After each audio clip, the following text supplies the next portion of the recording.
कि हे परीक्षित, जीव जो है मनुष्य मात्र गलती का पुतला है। मनुष्य गलती करता है तो माफी मांगता है, पाप करता है तो प्रायश्चित करता है। तो माफी मांगने पर उसकी गलती को माफ किया जाता है, पाप करने पर प्रायश्चित किया तो प्रायश्चित से उसका पाप टल जाता है। लेकिन मनुष्य स्वभाव एक जीव स्वभाव है कि वो पाप करेगा, प्रायश्चित करेगा, फिर वो पाप करेगा। तो शास्त्र ये कहता है कि हमने जो गलती करी, पाप करी, माफी मांगी, प्रायश्चित किया, तो दोबारा वो गलती, वो पाप न होना चाहिए।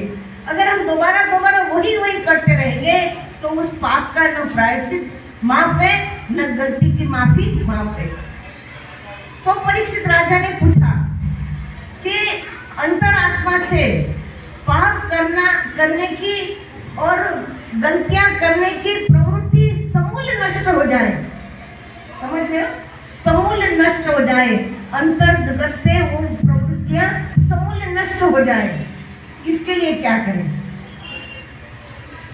तो एक लाइन में सुखदेव जी ने उत्तर दिया कि हे परीक्षित, इसके लिए तुम अपने प्राण परमात्मा को अर्पण करो। क्या कहा? प्राण परमात्मा को अर्पण करो। अब प्राण क्या है? प्राण क्या है? प्राण क्या है? तुम हो एक अगोचर सबके प्राणपति। तो प्राण क्या है? हमारी आत्मा है। प्राण क्या है? हमारे श्वास है। प्राण क्या है? हमारे श्वास है। श्वास है तो हम जीवित है, श्वास नहीं तो हम जीवित नहीं है। क्या फर्क है एक जिंदे आदमी में और एक मुर्दे में? क्या फर्क है? भाई श्वास ले रहा है तो जिंदा है, श्वास नहीं ले रहा है तो मुर्दा हो गया। तो श्वास ही हमारा प्राण है, श्वास ही हमारा प्राण है। तो सुखदेव जी कहते हैं कि हे परीक्षित, तुम अपने प्राण परमात्मा को अर्पण करो। इसका मतलब क्या हुआ कि श्वास श्वास सुमिरन करो, वृथा श्वास मत होए, न जाने इस श्वास का आवत होए। मतलब कि सुखदेव जी राजा परीक्षित को समझाते हैं कि तुम प्रत्येक श्वास में नाम का सुमिरन करो। नाम का सुमिरन जब हम करते हैं तो हमारे अंदर ज्ञानाग्नि प्रज्वलित हो जाती है, ज्ञानाग्नि। और उस ज्ञानाग्नि का हवन हमारे अंदर होता है और एक एक श्वास में हमारा कर्म जलता है। एक एक श्वास में हमारा कर्मों का स्वाहा स्वाहा स्वाहा होता है। तो ज्ञानाग्नि में नाम स्मरण द्वारा हमारा कर्म जलेगा तो हमारे अंदर जो पाप करने की, गलतियां करने की या संसार का जो ये मोह माया का पसारा है, वहां से मन हट जाएगा। मोक्ष किसको कहते हैं? मोह यानी मोह, क्षय माने क्षय। मोह का क्षय ही मोक्ष है। जितना जितना हम नाम का सुमिरन करेंगे, सुरती को शब्द में लगाएंगे, शब्द सुरती लगाए के मुखते कछु ना बोल, बाहर के पट देखे अंदर के पटक खोल। जितने जितने हमारी शब्द में सुरता लगती जाएगी, नाम का सुमिरन करेंगे, ध्यान करेंगे, भजन करेंगे, तो हमारा अनुभव कहता है कि कहाँ सुनी कि है नहीं, देखा देखी बात, दुल्हा दुल्हन मिल गए की बड़ी बारात। कि जब हम जीव और ब्रह्म का मिलन हो जाता है तो ये संसार रूपी बारात फीकी लगने लगती है। ऑटोमेटिक संसार हमें फीका लगता है, केवल नाम अच्छा लगता है। और भगवान शिव जी ने माता पार्वती जी को यही बात समझाए, हे उमा, कहूँ मैं अनुभव अपना, सत हरि भजन और जगत सब सपना। ये सारा संसार स्वप्न के समान है, दिखावटी है, नुमाइश है। संसार कैसा है? ये नुमाइश के प्रदर्शनी है। थोड़े दिन प्रदर्शन रहता है, फिर ये प्रदर्शन जाता है। ऐसे हमारे जीवन का होता है, श्वास खत्म हो गए, नुमाइश हमारे जीवन की खत्म हो गई। तो इस तरह से जितना हम श्वास में नाम का सुमिरन करेंगे तो हमारे कर्म जलेंगे, जीव और ब्रह्म का मिलन होगा और हमारा जो है संसार से मोह खत्म हो जाएगा। और इस तरह से जब मोह खत्म हो गया तो पाप करने का या गलतियां करने का सवाल वहां उठता नहीं है। तो ये बहुत बड़ी बात सुखदेव जी परीक्षित संवाद में चल रही है। 88,000 ऋषि मुनि है वहां बैठे बैठे सब सुन रहे हैं। अब कोई सुनता है, कोई समझता है, कोई हृदयंगम करता है। समझे? सुनना, समझना और हृदयंगम करना, हृदयंगम और एक निधि ध्यासन, सब में अंतर है ना? सुना तो एक कान से सुना, दूसरे कान से निकल गया। समझा तो थोड़ी देर समझ में याद रहा, फिर भूल गए। हृदयंगम किया तो उसको हृदय में धारण किया, लेकिन निधि ध्यासन किया तो इसको जीवन में उतारा, है ना? पल पल उस राह पर हम चलते हैं। हमारी वाणी में, नेत्रों में, कर्म में निधि ध्यासन चलता रहता है। और ज्ञान का जो मंथन है, चिंतन है, वो वाणी है, वो कर्म है, सुमिरन है, वो हमारे जीवन में पल पल में वो घटित होता रहता है। इसको कहते हैं निधि ध्यासन। तो राजा परीक्षित निरंतर भगवान का सुमिरन करते हुए सुखदेव मुनि को सुनते हैं। यदि कोई सवाल होता है तो वो पूछते हैं। तो इस तरह से 7 दिन तक श्रीमद् भागवत की कथा चली। अब 7वें दिन की ओर मैं आपको ले जाती हूँ। परीक्षित के पुत्र का नाम था जन्मेंजय, और जन्मेंजय ने इंतजाम किया था कि जहाँ सत्संग हो रहा है, भागवत की कथा हो रही है, वहाँ कोई जीव जंतु पशु पक्षी वहाँ ना आ पाए, क्योंकि तक्षक आकर के परीक्षित को डसने वाला था। तो वहाँ चारों तरफ इतनी ज्यादा सिक्योरिटी थी कि वहाँ कोई जीव जंतु वहाँ प्रवेश कर सकता नहीं था। तो जन्मेंजय ने काश्यप नाम के एक ब्राह्मण को, जो सर्प का जहर उतार सकता था, उसको बुला करके उसके साथ सौदा किया था कि यदि तक्षक आकर राजा परीक्षित को डसेगा तो काश्यप नाम के ब्राह्मण उस विष को उतार देंगे। ये उनकी डील हो चुकी थी। तो 7वें दिन सुखदेव मुनि ने सूर्यास्त तक परीक्षित को सत्संग सुनाया। सूर्यास्त होने वाला था, सूर्यास्त होते ही कथा समाप्त होने वाली थी।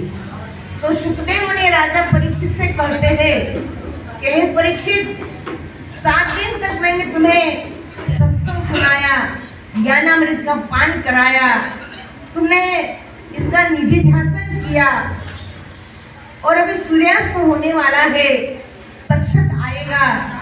यदि मेरी नजर तक्षक पर पड़ी तो तक्षक मर जाएगा। इतने पावरफुल थे सुखदेव मुनि।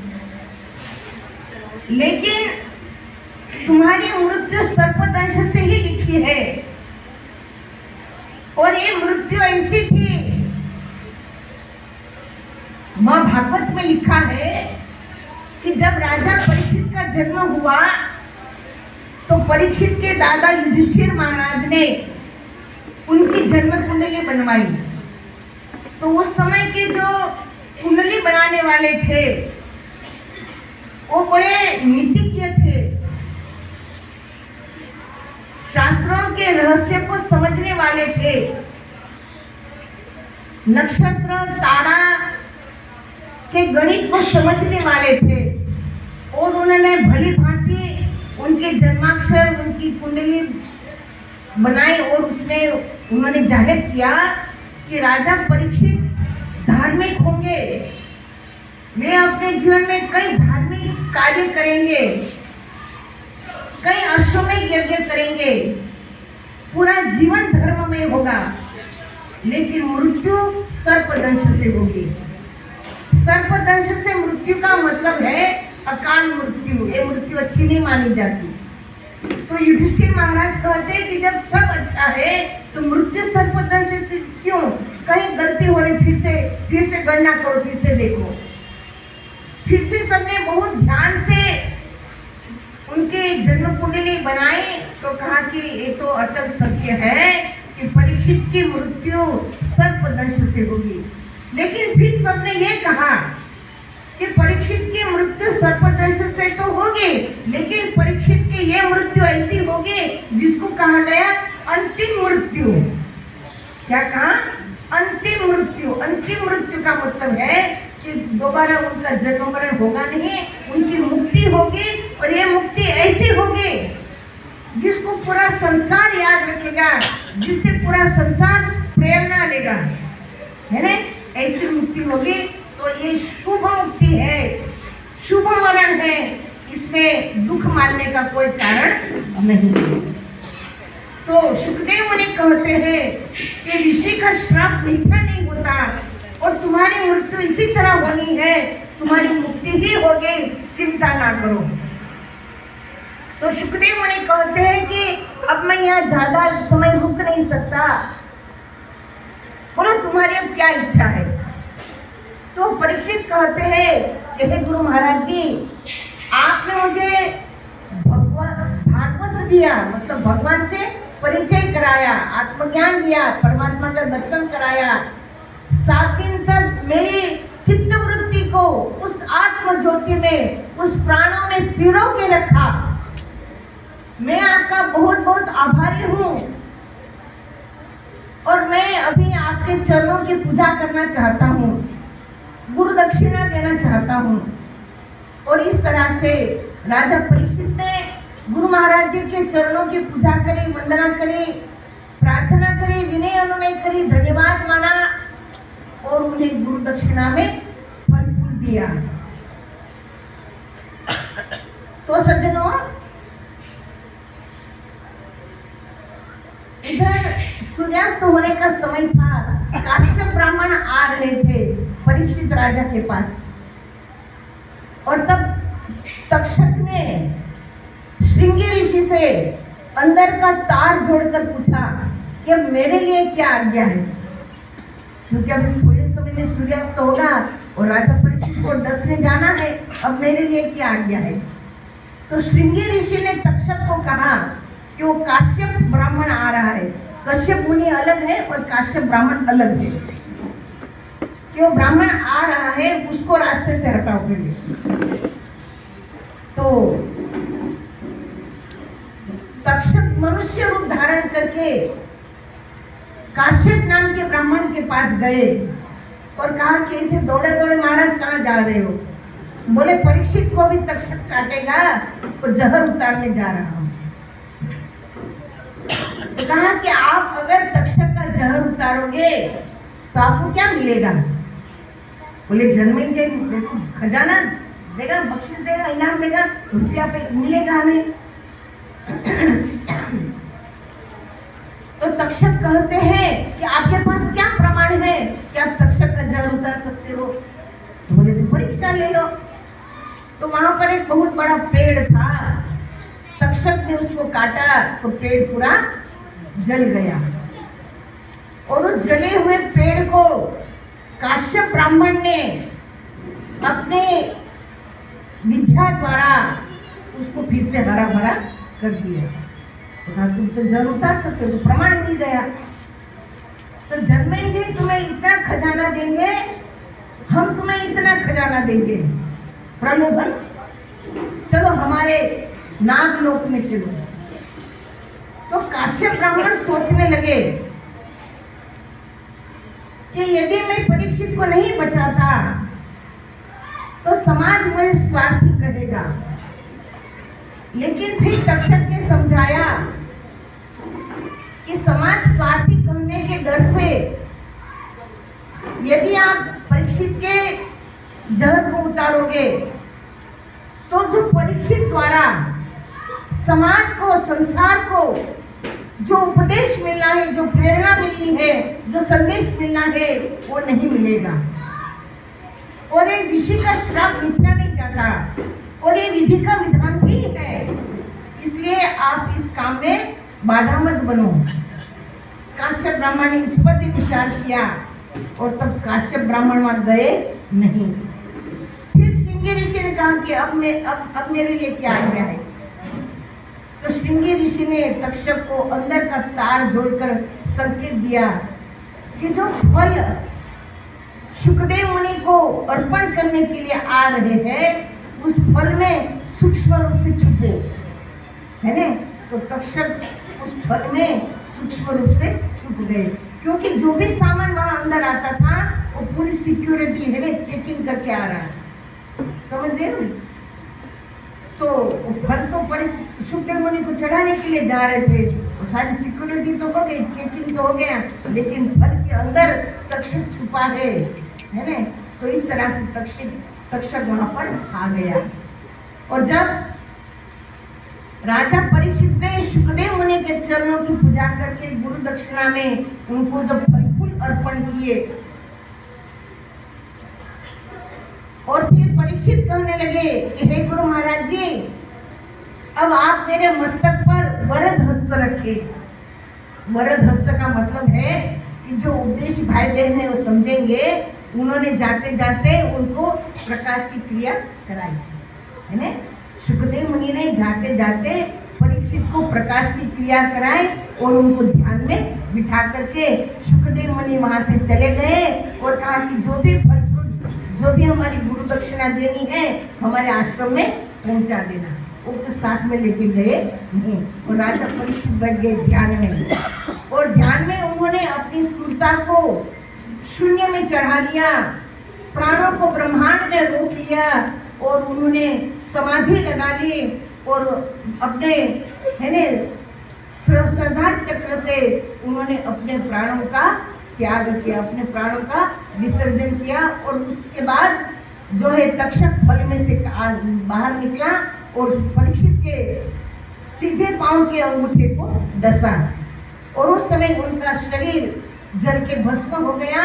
वहां बैठे 88,000 ऋषि मुनियों ने ये प्रमाण दिया, क्योंकि राजा परीक्षित की सूरता शब्द में पिरो गई थी, उन्होंने अपने प्राणों को ब्रह्मांड में जोड़ लिया था, उनकी सूरता ईश्वर में लगी थी। और इसी पोजीशन में रामायण में बोला है कि जासु नाम सुमरत एक बार, कितनी बार?